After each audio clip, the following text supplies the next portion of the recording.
दर्शकों, स्वागत है आप सभी का अपने भारत पर। और देखिए, आज हम आपको बहुत महत्वपूर्ण बात बताने वाले हैं। आपने देखा होगा कि कई बार हमारे परिवार में या हमारे आस-पास बहुत सारे लोगों की शादियाँ नहीं हो रही होती हैं। आपने देखा होगा कि बहुत सारे लोगों की नौकरी में कठिनाइयाँ आ रही हैं, या फिर आपने ये भी गौर किया होगा कि परिवार में कई लोग बीमार चल रहे हैं। क्या आपको मालूम है कि ऐसा कई बार पितृदोष की वजह से होता है? लेकिन इस पितृदोष का निवारण क्या है? इसका समाधान क्या हो सकता है? आज हम ये जानने का प्रयास करेंगे। पितृपक्ष चूँकि चल शुरू होने वाला है, चलने वाला है, तो इस दौरान क्या इसका निवारण हो सकता है, ये जानने का भी प्रयास करेंगे। हमारे साथ चर्चा में इस वक़्त शामिल है पंडित राजा आचार्य जी। बहुत-बहुत स्वागत है राजा आचार्य जी आपका। नमस्कार, हरि ओम। राजा आचार्य जी, हमारे तमाम दर्शक जिनकी शायद ऐसी कई परेशानियाँ होंगी, जो समझ नहीं पा रहे कि इसका निवारण क्या होगा। सबसे पहले तो मैं आपसे ये समझना चाह रही थी कि पितृदोष आखिर होता क्या है? वैदिक सनातन परंपरा में हमारे मनीषियों ने, आचार्यों ने बहुत सारे नियमावली बनाई थी, जिसे अगर हम सही ढंग से फॉलो करते हैं, तो हम सबका जीवन जो है बड़ा अनुकूल और सफल रहेगा। हुँ, हुँ। तो पितृदोष होना, पितरों का अतृप्त होना और उस अतृप्त पितरों के परिवारों का दुखी होना, ये सब इन कारणों से जुड़ता है। अगर हम अच्छे आचारवान, सदाचारवान इत्यादि रहे, हुँ, तब तो जीवन में किसी भी प्रकार की ऐसी दिक्कतें नहीं आएंगी और ना अतृप्त पितृ ही रहेंगे। लेकिन हुँ, घर में होने वाले कुछ दोष, कुछ कारणों की वजह से पितृदोष आता है। और पितृदोष होना शास्त्रों में यह बतलाया गया, अगर आपने कोई अकाल मृत्यु, आपके घर में पितृ लोग गुजर जाते हैं, असामयिक मृत्यु हो जाती है, जी, तो ऐसे जो पितृ लोग होते हैं उनकी जल्दी तृप्ति नहीं होती है, जल्दी उद्धार नहीं होता है। बिल्कुल। हुँ, उनके लिए विशेष प्रकार के कुछ कार्यक्रम, श्राद्ध आदि प्रक्रिया होती है, जो कई लोग हुँ, हुँ, इसके बारे में न जानते हैं, न उन्होंने जाना है, न सुना है। और उन्हें ये बिल्कुल, समझ में भी नहीं आता है कि उनके जीवन में ये सब पितृदोष के कारण हो रहा है, जो भी वो परेशानियां सह रहे हैं। बिल्कुल। तो पितृदोष का अर्थात ये है कि अतृप्त पितृ जिनकी मृत्यु असामयिक हो गई, हुँ, एक्सीडेंटल हुई, फांसी लगने से हुई, पानी में डूब के मरने से हुई, या रात में सोए हैं, सुबह जो है मृत पाए गए हैं, ये सब जो है अकाल मृत्यु के अंतर्गत आते हैं। जी, घर में किसी प्रकार का कोई सर्प का हत्या हो गया, किसी प्रकार का, वो सर्प दोष की वजह से भी कई बार पितृदोष आते हैं कुंडली जातक के अंतर्गत। अच्छा, अच्छा, और कोई ऐसे मकान में आप रह रहे हैं जहां पे पहले गड़ंत हुआ करता था, यानी पहले कोई दफनाया जाता था, या कई ऐसे मकान जो हिंदू लोग जो है सनातन धर्मावलंबी, कई ऐसे मकान जो ऐसे एरिया में, ऐसे जगहों पे खरीदते हैं जहां प्राचीन अवस्था में किसी मुस्लिम लोग का कब्रगाह इत्यादि हुआ करता था, या ऐसी जगह हुँ, पे हुँ, भी अगर आप घर मकान बनाते हैं तो भी आप पितृदोष से परेशान रहेंगे। आपके यहाँ जी, असमय कुछ ना कुछ घटनाएं होती रहेंगी समय समय पर। हुँ, तो ये सब बिल्कुल। जो कारण बनता है, ये सब परेशानियों का मूल कारण होता है पितृदोष ही। जी, आचार्य जी, और इस पितृदोष का निवारण क्या हो सकता है? जहाँ तक हमें जानकारी है, लोग कहते हैं और ऐसा मानते भी हैं कि हमारे खानदान में हमारे दादा-परदादा या हमारी कोई भी ऐसी परिवार के सदस्य की मृत्यु हो जाती है, जो सुख से नहीं होती है, जिसको बहुत कष्ट हुआ हो, बहुत पीड़ा हुई हो, या मन में कोई ऐसी इच्छा बाकी रह गई हो, जो पूरी नहीं हुई हो। इसके चलते पितृदोष लग जाता है। लेकिन इस पितृदोष का समाधान क्या हो सकता है? क्या उपाय हो सकते हैं? जी, जैसा कि शास्त्रीय नियम के हिसाब से जो अतृप्त पितृ रहते हैं, जिनका तृप्ति नहीं हुआ पाता, जिन्हें मोक्ष प्राप्ति नहीं मिलती, या जिनकी मुक्ति नहीं हुई होती है, वैसे हुँ, पितृलोक की वजह से जो पितृदोष लगता है, शास्त्रीय परंपरा में कई अनेक निवारण इसके बताए गए। जी। तो ये निवारण जो है, ऐसा नहीं कि आज हम उसका ये निवारण कर लिए तो हम हमेशा के लिए दोषों से छुटकारा मिल गया, ऐसा भी नहीं होता है। तो कुछ अच्छा, कुछ समय समय के अंतराल में 2 वर्ष 3 वर्ष में कुछ न कुछ ऐसे विशेषकर उपाय करने होते हैं, जिसमें पहला उपाय है गया जैसे पुण्य तीर्थ क्षेत्र में आकर के अगर आप जानते हो कि वह पितृदोष ऐसे पितरों के कारण हुआ जिनकी एक्सीडेंटल मृत्यु हुई थी या उनका नाम गोत्र आप जानते हैं, तो वैसे पितरों का नाम गोत्र को ध्यान में रखते हुए गया जी में आकर के आप धर्मारण्य क्षेत्र में उसके निकट मातंगवापी तीर्थ वेदी में आपको उनके निमित्त कृष्ण त्रिपिंडी श्राद्ध को करना अनिवार्य होता है। कृष्ण जी, त्रिपिंडी श्राद्ध करने से पितृदोष का निवारण होता है। लेकिन त्रिपिंडी जी, श्राद्ध में भी कुछ कुछ प्रक्रियाएं अलग अलग हैं। तो कृष्ण त्रिपिंडी श्राद्ध, प्रेत त्रिपिंडी श्राद्ध इत्यादि अनेक प्रकार के त्रिपिंडी श्राद्ध है। उस परंपरा से जो जी, है आप वो श्राद्ध कर्म को आप कर सकते हैं। तो इसमें आवश्यक नहीं है बिल्कुल। कि सिर्फ एक ही पितृ जो अतृप्त हुए हैं उनकी मृत्यु होगी, मृत्यु का लिए हम कर रहे हैं। त्रिपिंडी श्राद्ध करने से यजमान के जीवन में जितने भी अतृप्त पितृ होंगे, 100 साल 50 साल 200 साल के भी, वो सभी उन सभी का उद्धार उसमें हो जाता है। अब कुछ इसकी लोग हो प्रक्रिया सकता क्या है है कि अगर आचार्य वो जी? जी जी जी आचार्य जी, इसकी प्रक्रिया भी हमारे दर्शकों को थोड़ा विस्तार से बता दें। जैसा आप कह रहे हैं कि इस तरीके को अपनाने से वो सभी दोष से मुक्त हो सकते हैं, तो इसकी प्रक्रिया क्या होगी? क्या करना होगा किसी को भी? जी अवश्य। सर्वप्रथम ये है कि उन सभी अतृप्त पितरों का आवाहन वो अपने घर में पहले करते हुँ, हुए गया जी के लिए वो हुँ, निकलना है। वो अक्षत है, वो नारियल लेकर के वो गया तीर्थ के लिए निकले। गया तीर्थ में आकर के यहाँ तीर्थ स्नान तर्पण इत्यादि कर करके धर्मारण्य अथवा मातंगवापी तीर्थों में जा करके वहां पर सात्विक, राजस, तामस यानी ब्रह्मा, विष्णु एवं महेश ये तीन देवता वहां रहते हैं। सात्विक प्रेत, राजस प्रेत, तामस प्रेत, इनके लिए वहां पिंड प्रदान किया जाता है, जो कि अक्षत द्वारा एक पिंड बना करके, यव द्वारा एक पिंड बना करके और तिल द्वारा एक पिंड बना करके वहां पे वो दिया जाता है उनको। उसके अलावे आपके कुल वंश में और भी कोई गुजरे होंगे, उन सभी के तृप्ति के लिए वहां पर अलग अलग छोटे छोटे जौ के आटे का अथवा चावल का पिंड प्रदान वहां पर कर सकते हैं। ऐसा करने से जो भी ऐसे प्रेत रूप में कोई पितृ लोग होंगे वो वहां पे आ जाते हैं और अपनी उनकी मुक्ति हो जाती है। जो उस नारियल में आप आह्वान करके पितरों को पूर्वजों को लेके आते हैं, वहां पर एक कुएं में उस नारियल को मंत्र द्वारा उसको वहां स्थापित कर दिया जाता है और वो स्थापित करने से वो उन सब पितरों का उद्धार हो जाता है। वो सभी मुक्ति प्रदान उनकी हो जाती है। जी। आचार्य जी, आपने बताया कि पिंड दान करने से हमारे जो पितृदोष है, वो मुक्त हो सकते हैं, उससे हम मुक्त हो सकते हैं। हम ये भी आपसे जानना चाह रहे थे कि परिवार में मान लीजिए परिवार अलग-अलग जगह रह रहा है या कहीं कोई दूर रह रहा है और वो गया जी, बिहार के गया जी नहीं आ पा रहा है, तो क्या घर पर भी रहकर इसका निवारण हो सकता है? जी देखिए, वैसे पितरों के लिए निवारण आप जहां भी रहे वहां भी कर सकते हैं, लेकिन अलग अलग प्रारूप हैं। उन जैसे पितृदोषों की शांति के लिए आप जो है उन पूर्वजों का ध्यान करके उनके निमित्त कुछ गरीबों में वस्त्र दान कर देना, निरंतर रूप जी, में गाय का सेवा करते हुए नित्य गौग्रास खिलाना, वो अतृप्त पितरों के लिए नित्य जो है जी, वो आप नित्य तर्पण करना, प्रति अमावस्या में वैसे पितरों का तर्पण करना, इससे भी पितृदोष से कुछ कुछ समय के लिए शांति मिलती है। नहीं तो जीवन में अनेक बाधाएं चली आती हैं। लोगों के मन में बहुत विचार होते हैं कि मैं बड़ा कष्ट में हूँ, मेरा जल्दी विवाह नहीं हो पा रहा है, मुझे संतान नहीं हो पा रहा है, बिजनेस में बहुत परेशानी है, स्वास्थ्य ठीक नहीं रहता है, पति पत्नी में बहुत क्लेश रहता है आपस में, बार बार भोजन इत्यादि में मुझे बाल मिल आते हैं, कोई भी काम हुँ, करने जा रहा होता हूँ, काम आते आते वो अचानक वो काम बिगड़ जाता है। ये सारी बिल्कुल, चीजों के कम से कम 100 कारण होते हैं पितृदोष के। उसे व्यक्ति सामान्य जीवन में नहीं समझ पे आ पाता। अगर वो अपनी कुंडली या जातक किसी अच्छे ज्योतिष विद्वान को दिखाते हैं, तो उसमें त्वरित पता हुँ, लग जाता है कि इन्हें पितृदोष है, इसलिए इसका निवारण हुँ, हेतु गया जैसे पुण्य तीर्थों में जा करके वहां त्रिपिंडी श्राद्ध हुँ, करते हुए तुरंत गया श्राद्ध भी करें।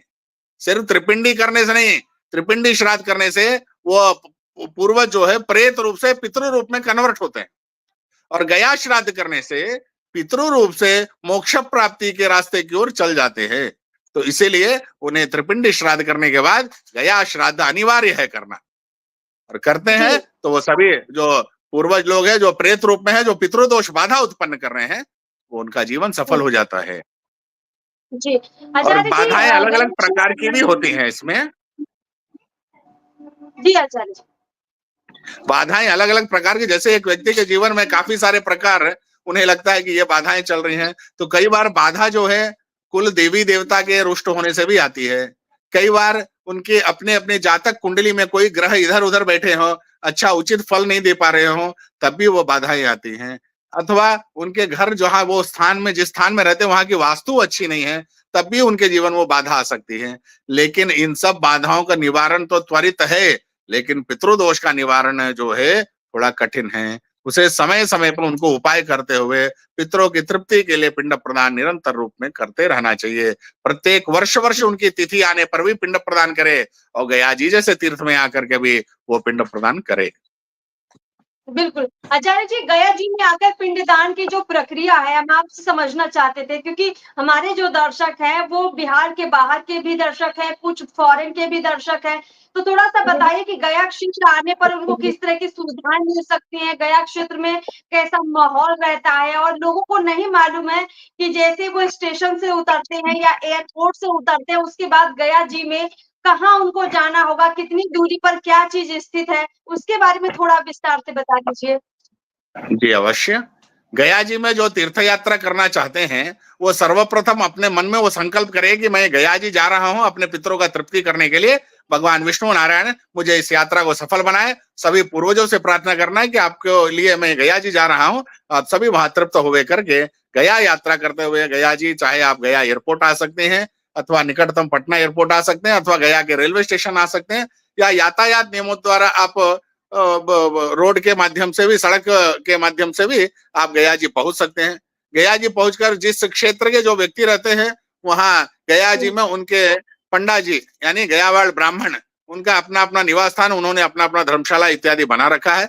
तो आप वहां भी पहले पूर्ववत संपर्क करके ही आए, क्योंकि बिना संपर्क के आप गया आएंगे तो आप कहीं ना कहीं भटक जाएंगे, क्योंकि यहाँ पर सभी हम ही ब्राह्मण है, पंडित है करके अनेक लोग जो है इसको व्यापार वृत्ति बना करके इसको जोड़ दिए हैं। तो आप अपने सही व्यक्तियों का चुनाव करें, आने के पूर्व ही उनका पता लगाएं और उन्हीं के यहाँ ही जाएं, क्योंकि तीर्थ गुरु वो सबके लिए उनका प्रधान तीर्थ गुरु होता है। तो तीर्थ गुरु का वहां पर उनके यहाँ जा करके उनसे विचार विमर्श करके श्रद्धा भक्ति हो, आप जो भी इच्छा लेकर के दक्षिणा लेकर के आए, उसमें यहाँ पर कोई भी दिक्कत नहीं है। तुलसी पत्र भी लेकर के आप आएंगे तो गया जी में तीर्थ श्राद्ध हो जाता है। लेकिन सही उत्तम रीति से अच्छे विद्वानों द्वारा, अच्छे पंडितों द्वारा ही कार्यक्रम को आप अवश्य करवाएं। जी कार्यक्रम तभी अच्छा सफल हो पाएगा जब उसमें जी अच्छी विद्वता के साथ, अच्छे वेद मंत्रों के साथ, सही प्रक्रिया के साथ पिंड प्रदान होगा। तो जी उत्तम आचार्य का आप चयन करें और उन्हीं से कार्य करावें। जी आचार्य जी। आचार्य जी पितृ दोष के बारे में अगर और समझे तो कहा ये जाता है कि जिनकी अकाल मृत्यु या कई ऐसे कारणों से मृत्यु हो जाती है, जो कहीं न कहीं प्रकृति के नियम से अलग मृत्यु होती है। और ऐसी मृत्यु वाले लोगों को जो मोक्ष मिलता है या जिनके पिंडदान से उनको जो मुक्ति मिलती है, गया क्षेत्र में प्रेतशिला पर्वत का नाम भी हमने सुना है, और बहुत सारे हमारे दर्शक जानना चाहते हैं कि उसका क्या महत्व है? क्या वहाँ पर भी पिंडदान करने से जो पितृदोष है, उससे मुक्ति मिलती है? और कई लोगों को भ्रांतियाँ भी हैं, कई लोग सीधे वहीं पर पहुँच जाते हैं, तो पूरी प्रक्रिया क्या होगी इसकी?